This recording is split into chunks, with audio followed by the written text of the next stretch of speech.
Lots of people say there's no evidence for God. Well, we're going to knock that one out in 3. I'm just going to have to keep it simple, throw in the old 1-2 combo, get in and out real quick, and let you fine folks chat all about it, okay? Punch 1 I'm going to call the info uppercut. When's the last time you walked into a library and asked, hey, where are all the books that have been written by mindless products of natural laws? The librarian would probably laugh at you and tell you that no such books exist. And they don't exist because they can't exist. Why not? Because first of all, it's just common sense. The words that form the message in books always originate from a person with a brain. Or to say it a bit more scientifically, the message of the book, the purpose, comes to be understood by the orderly placement of the words, design, and information. Ah, information. Now, anytime we find info, these basic laws always apply. Number 1, matter doesn't spontaneously produce information. Number 2, only a mental source, intelligence, can generate new creative information. In other words, just like those books that couldn't originate without a mind, neither could life. Why not, you ask? Because we know that DNA contains information. Therefore, the laws of information science apply, which means the information in DNA couldn't have spontaneously generated, and that a mind is behind the information. Period. No exceptions. Look at it this way. The simplest life form we know of is an amoeba, and it contains as much information in its DNA as 1,000 complete sets of Encyclopedia Britannica.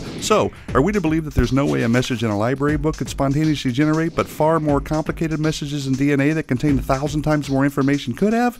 Not likely. You see, when it comes to life or anything else that contains information, the laws of information science confirm the necessity of a creative mind. And guess what? In the very first book of the Bible, it just happens to mention that. In the beginning, God created. Bam! Uppercut lands on the chin. And now here comes the indefensible head blow. We'll call this the Nada Big Bang Bing swing, the KO to the claim that there's no evidence of God, the law of causality, left hook of doom. It goes like this. Everything that had a beginning had a cause. The universe had a beginning, therefore the universe had a cause. Now, either something caused the universe to come into existence, or nothing caused it.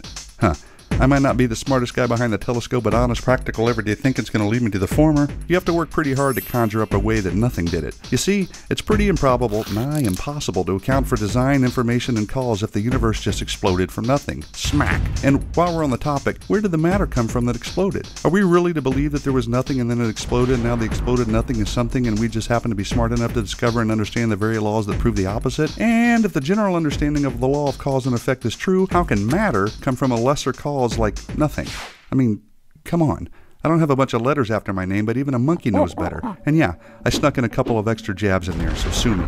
Now for some parting words from our sponsor, the Bible. It tells us in Romans 1:20 that since the creation of the world, God's invisible attributes are clearly seen, being understood by the things that are made, even his eternal power and Godhead, so they are without excuse. It also says that people actually know the truth, but they reject it, which explains why even though there's overwhelming evidence that there is a God, evidence won't convince the unwilling. Sad but true. So there you have it. With just a couple of meaningful blows, the claim that there is no evidence for God is down for the count, mi amigos. In other words, it's been debunked. Adios.